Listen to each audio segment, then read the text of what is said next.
Imagine a media platform that reshapes the conversation, empowers your voice, and redefines the Bronx community.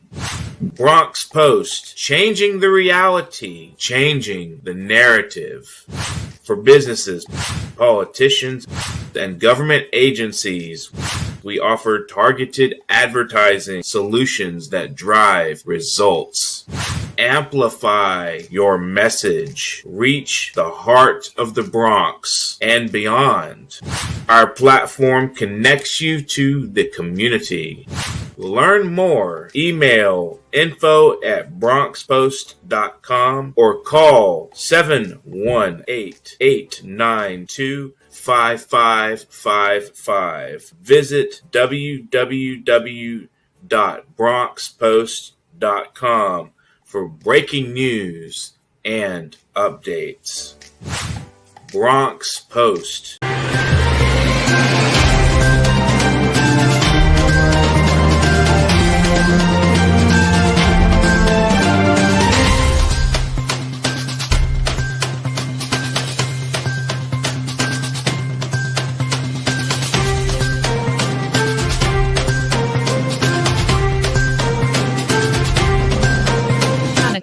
Keep watching The Politics every Friday, 12 p.m. Eastern Time on New York Parrot TV, the voice for humanity.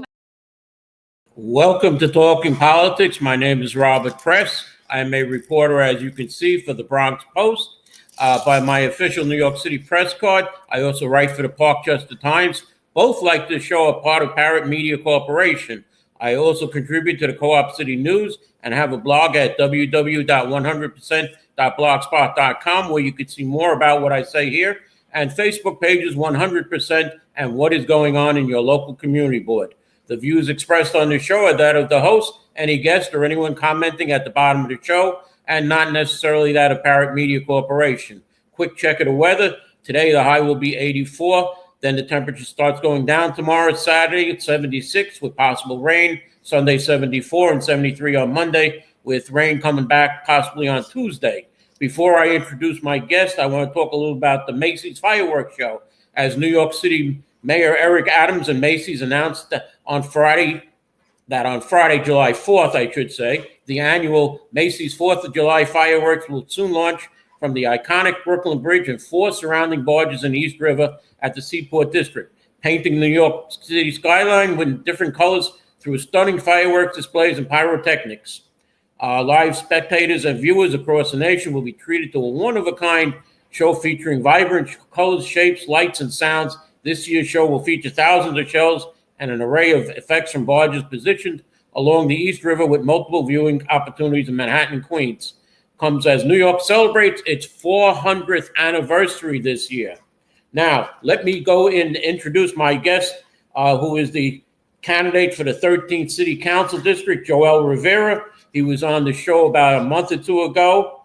He is running in the Democratic primary. That's on June 24th.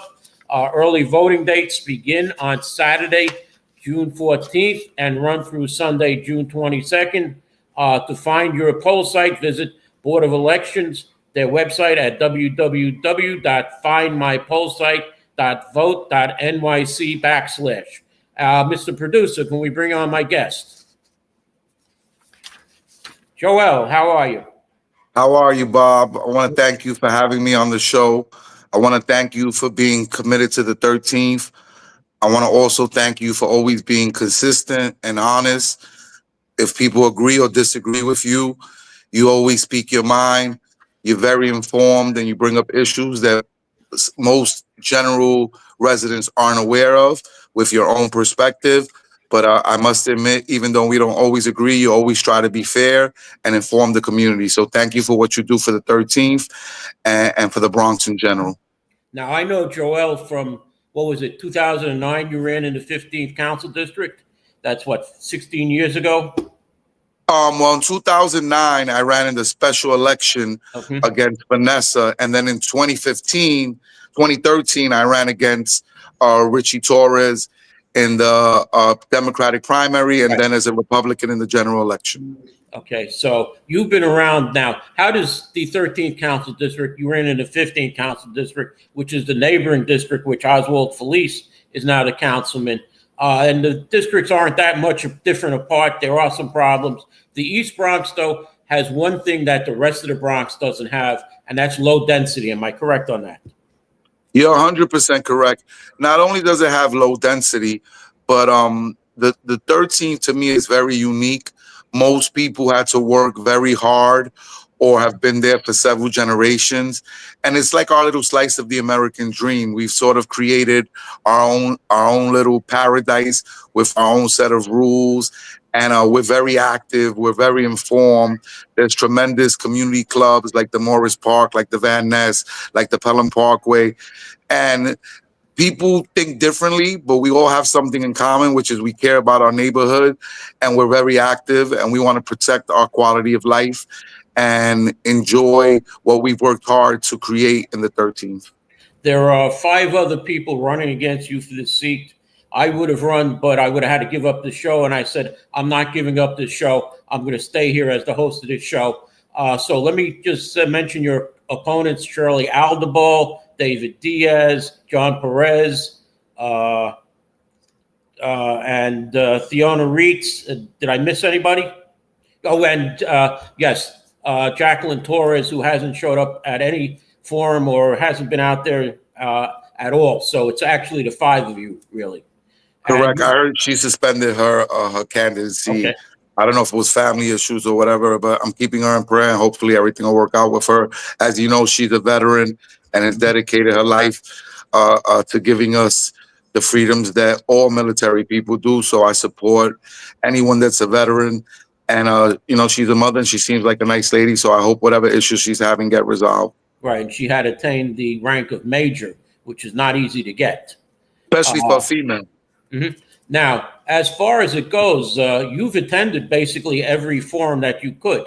All right. And certain candidates, one walked out of the Morris Park forum. Another one, there was a forum in Frog's Neck where one of the candidates didn't attend. Actually, she didn't attend both the Morris Park and the other one in Frog's Neck. That's Shirley Aldebol. I'm going to ask you any comments about Shirley. Well, I've attended every forum because I feel that the job of an elected official is to represent the community as a whole. And in the 13th, as I mentioned, we have, a wider range of people that think differently, have different views. And I want to know everyone's perspective. I think the problem with elected officials in general, it's like the elephant in the room that people don't talk about. Bronx, unlike the 13th, 100,000 people could vote and only 3,000 come out to vote. And the electeds only reach out to those groups and try to give services to those groups as opposed to the community as a whole. So if I'm elected, I want to make sure that I'm listening to everybody, every ethnicity, every religious group, every political party. And as you know from the beginning, one of my platforms is unity. So I've made sure that I'm reaching out to all the different political parties, all the different home associations, homeowners, people that rent. You really have to be a reflection of the community as whole if you want to do your job effectively. So I try to listen and work with everybody and create unity. One of my slogans is one Bronx, 113th. Right. In terms of Shirley, look, I've never been the type to speak so much about other candidates, but I think the fact that she got Bronx Democratic County endorsement and she wasn't even interviewed, I would have a problem with that. For the people, you're for democracy, and then you're part of a process that isn't democratic. I would have told them, look, I want your endorsement. I need your endorsement, but let's at least sit down and talk so you can understand who you're endorsing and why, as opposed to it being some backroom deal that was cut based on the union giving money to the Bronx Democratic candidates. I think that's undemocratic, unfair. They didn't even interview or speak to any of the candidates. How can you make an informed, educated decision? And then somebody lied, because the county organization told me they interviewed her. She was the best candidate, and they didn't have the time to assemble the board to make the decision again.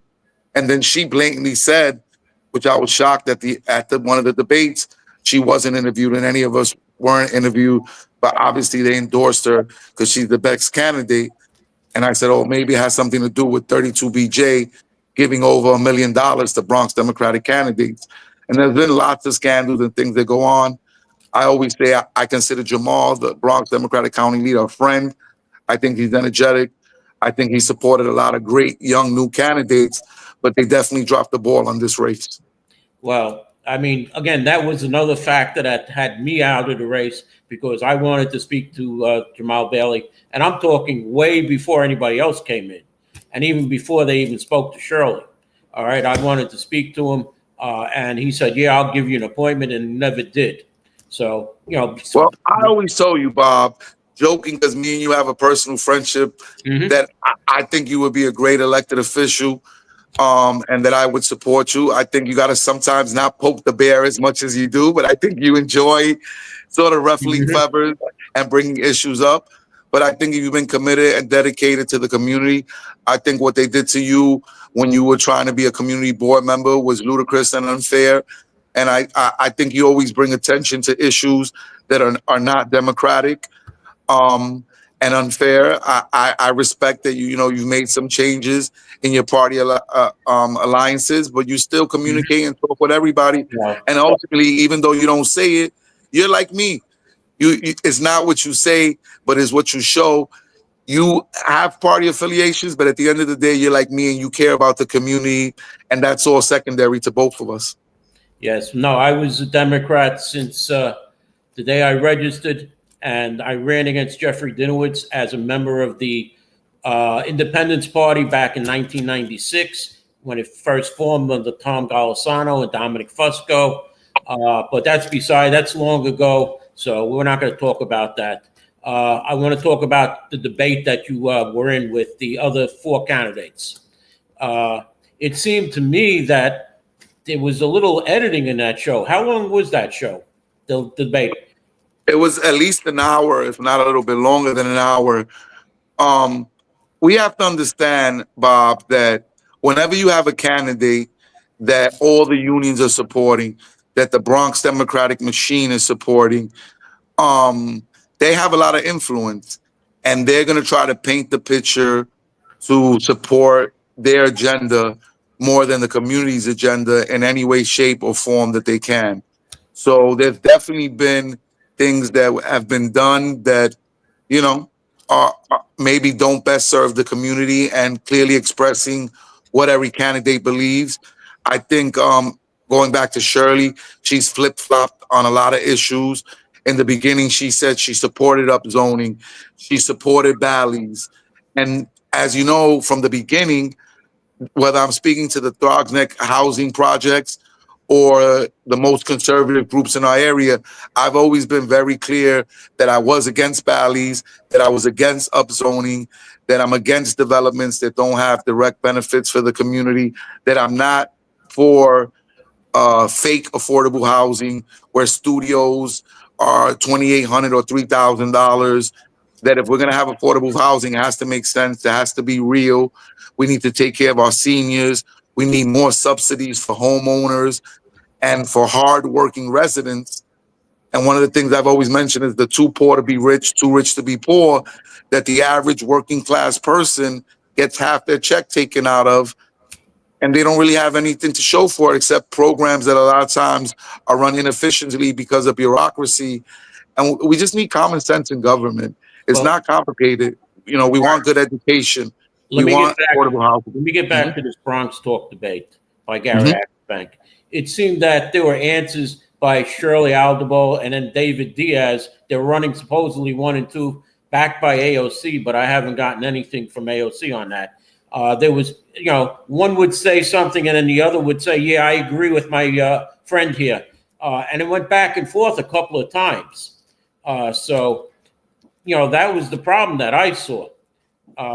Plus the fact that both of them talked about the Just Home Project, and both said that it was for people who were who got out of prison or got out of Rikers, where the Just Home Project is for people who are awaiting, they're in there awaiting their trial. 84% of the people in Rikers are awaiting trials. 14%, and this is coming from the Health and Hospitals Corporation and Department of Corrections. 14% are waiting to go upstate to prisons, and there's 2% others. But this is, the main people that will be in this Just Home at Jacoby, which people are trying, including myself, to get a school there, is going to be people who haven't been given a trial. So we know that they've been accused of major crimes, because if it was a minor crime, they'd be back out on the street because of this bail reform. So it's got to be a major crime that they're in there for. And they just want to put them into the Jacoby Hospital because they said end stage 4 cancer, renal cancer. Then they went down a little bit. Well, they're going to have other problems. And they went down to as far as a case of diabetes. Okay, so I mentioned that based on what you told me in one of the debates. You give me a lot of information and keep me informed, and I try to keep people like you on different aisles of the spectrum so that I can stay informed. And not only that, but nobody talks. Look, we know that the Fortune Society and other organizations try to do land grabs where they try to come in these communities. We know Rikers is closing. So a lot of these corporations and developers are trying to put their mark in certain communities. So when there are opportunities, they're already ahead of the game. And again, what are the repercussions if they don't do what they say they're going to do? I also mentioned this.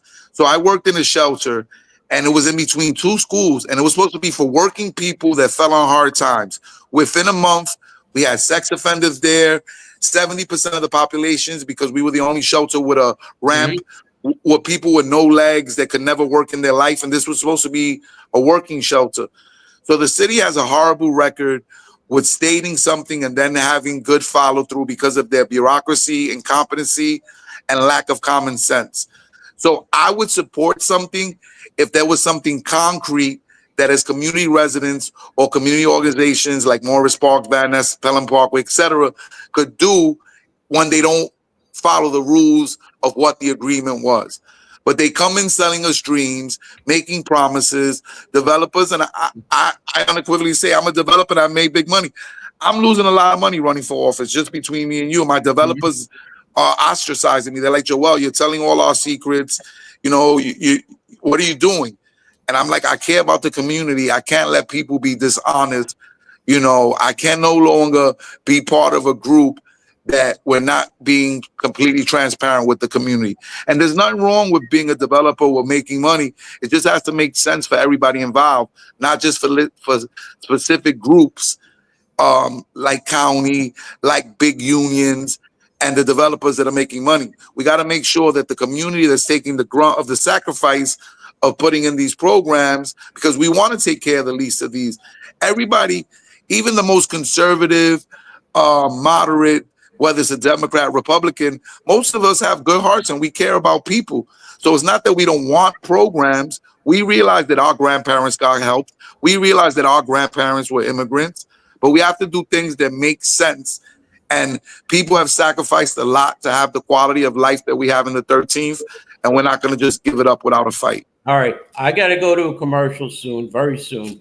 I just want to say that I've seen some very good candidates that the Bronx Democratic Party put up, and I've seen some very bad candidates they've put up. I have to admit that Shirley Aldable has to be one of the worst candidates that the Bronx Democratic Party has put up. I agree. As you said, she's flip-flopping. She doesn't know what the issues are, and she's for upzoning one day, and then when the community says, they're against it, she says, oh, yeah, I'm against it too now.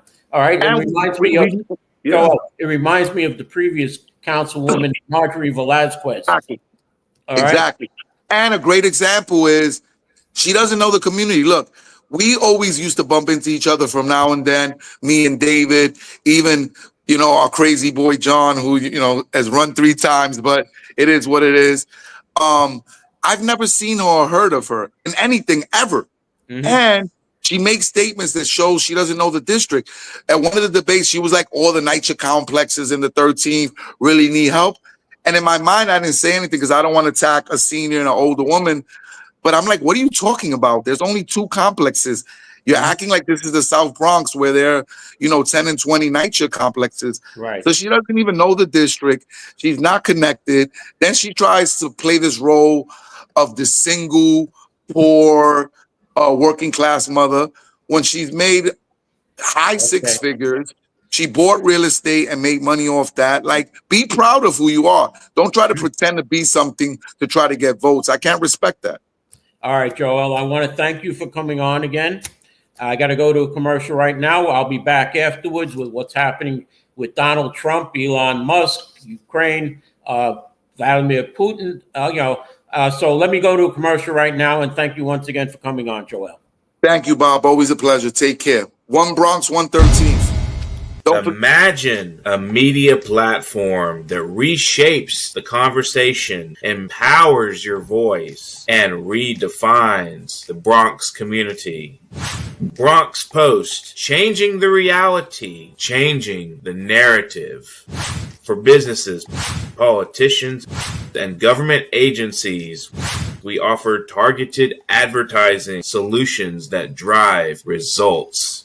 Amplify your message. Reach the heart of the Bronx and beyond. Our platform connects you to the community.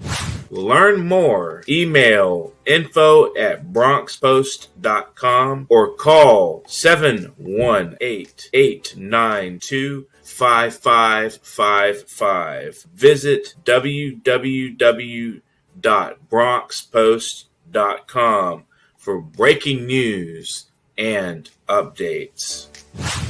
Bronx Post, changing the reality, changing the narrative. Okay, welcome back. As I said, things are not going well for President Donald Trump and Elon Musk. They have parted ways. Trump is now saying that he is going to go after Musk and his space program, where Musk is calling for impeachment of Donald Trump. And it is getting crazy now. As far as Russia goes and the Ukraine, more than 100 drones were smuggled deep into Russia by Ukrainian spies and hidden in rooftops on specially constructed wooden cabinets.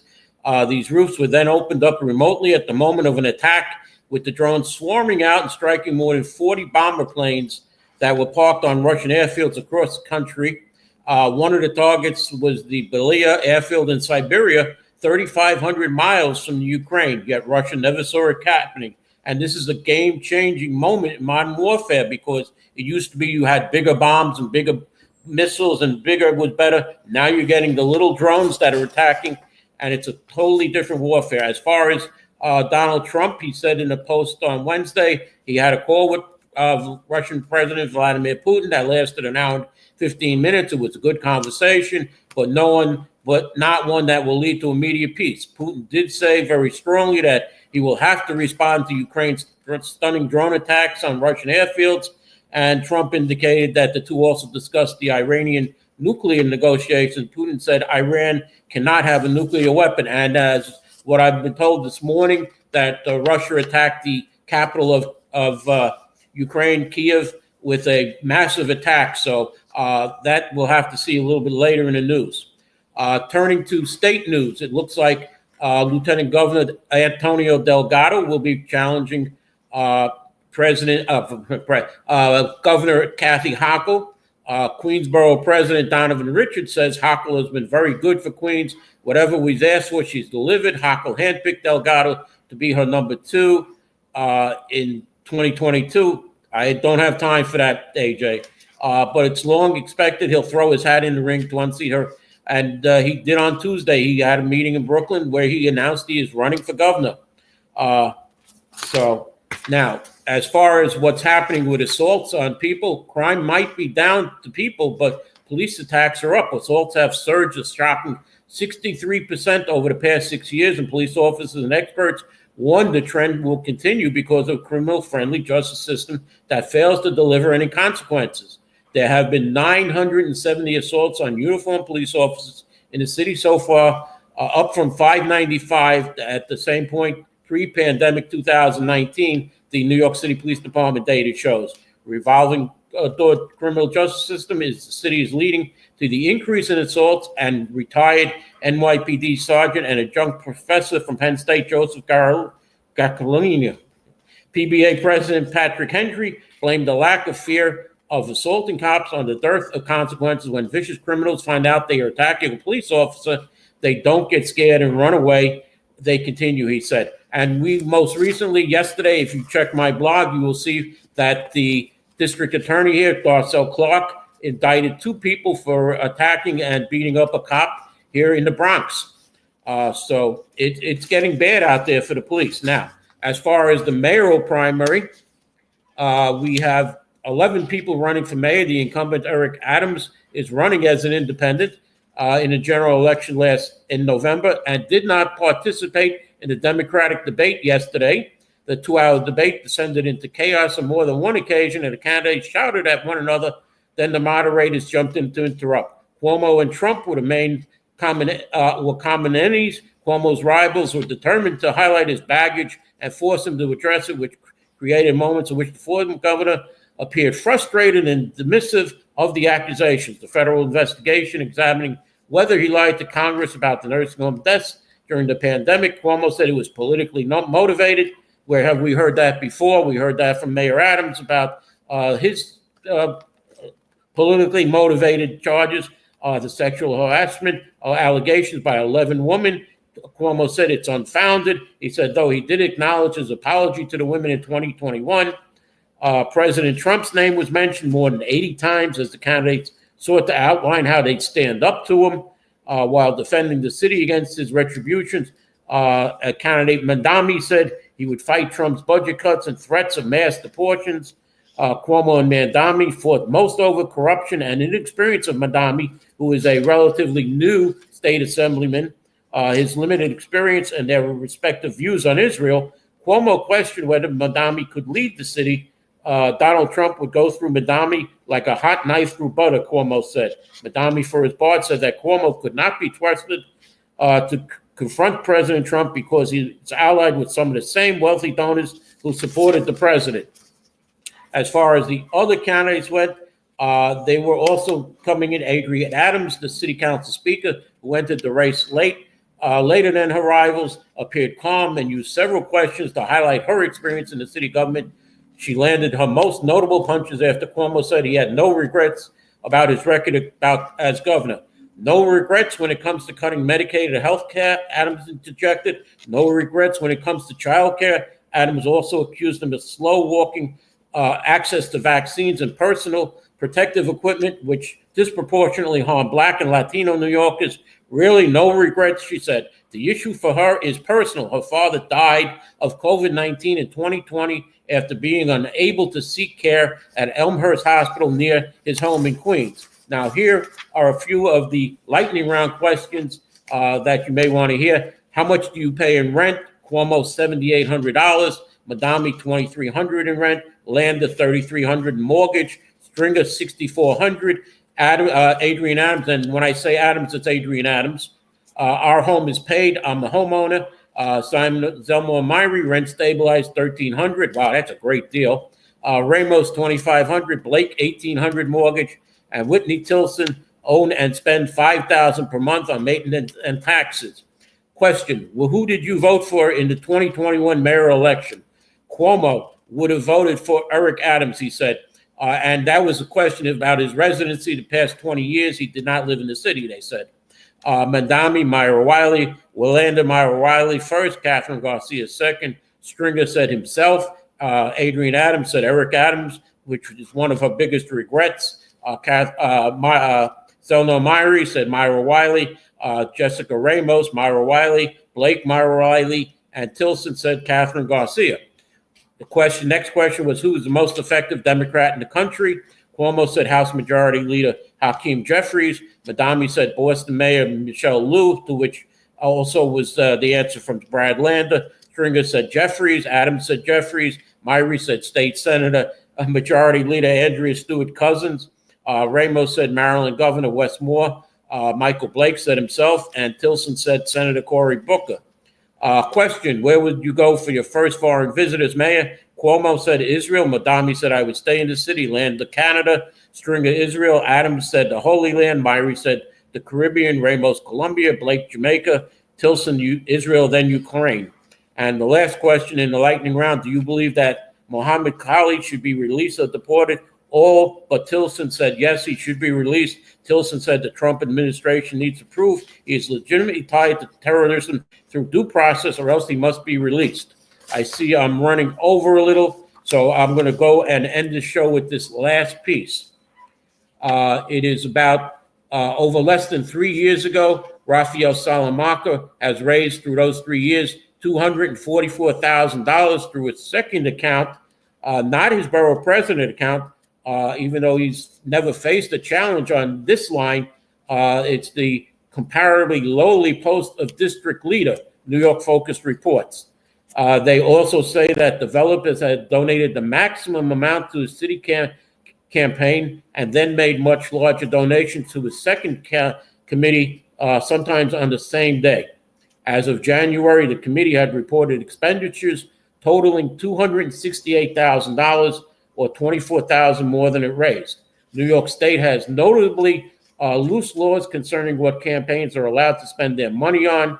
A spokesman for Salamanca's borough president campaign, Christian Amato, said all of the politician spending was tied to campaign activity or political duties. In Bronx politics, meetings are often held over meals, typically at places like Jimmy's or Enzo's, Amato said. Raphael chooses to cover the tab to avoid any feeling of obligation among those he meets with. Transportation is for campaign and political activities. Now, Councilman Raphael Salamanca ran unopposed for the male district leader position in 2022. He was reelected to that position last year, again without an opponent. He is now running for Bronx Borough President against incumbent Vanessa Gibson. They face off in the Democratic primary on June 24th. Why did Salamanca's district leader campaign raise and spend so much, despite never facing a challenger at the ballot box? The expectation is always to prepare for a potential challenger, Amato said. Fundraising and readiness are necessary even when an opponent doesn't materialize. The transportation costs reflect Salamanca's need to attend meetings, events, and constituent engagements, particularly since Raphael, unlike Gibson, does not have a city-provided driver. There's nothing illegal about Salamanca having two accounts, but his district leader county committee campaign is not allowed to subsidize his borough president campaign, which faces a strict spending limit. While records do show certain overlaps between their spending, Salamanca's campaign said the activities are kept strictly separate. Under New York City's campaign finance law, people in the city doing business database cannot donate more than $250 to a city council candidate or $320 to a borough president candidate for a 4-year cycle. The law is meant to limit the influence of deep-pocketed individuals to sway city government. However, though, those limits are different for state level campaigns. And while the city finance laws are strict, the district leader account is governed by much looser state laws that allow corporate donations, place no special restrictions on gifts from people with government business, and generally allow much larger donations. Now, I'll have a little more on this next week. I understand that I received a call this morning that Mr. Christian Amato wanted to talk to me. He did not want this to come on to the show. I will give him a call, see if he wants to come on the show next week and talk about this. So that's it for today. And hopefully I'll have more on this next week about the Salamanca district leader. And it looks like I'm going to have to look at the state finance records to see which other district leaders have gotten, what they've raised. So let me say thank you for watching, and I'll see you next week here on Talking Politics.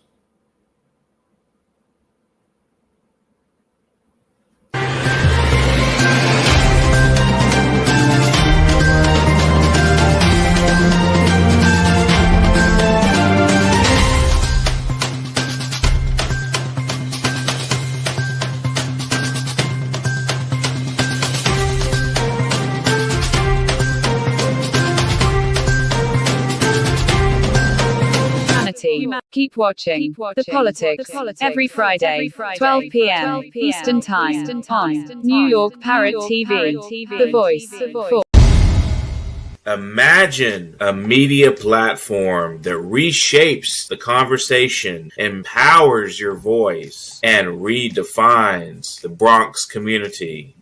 Bronx Post, changing the reality, changing the narrative.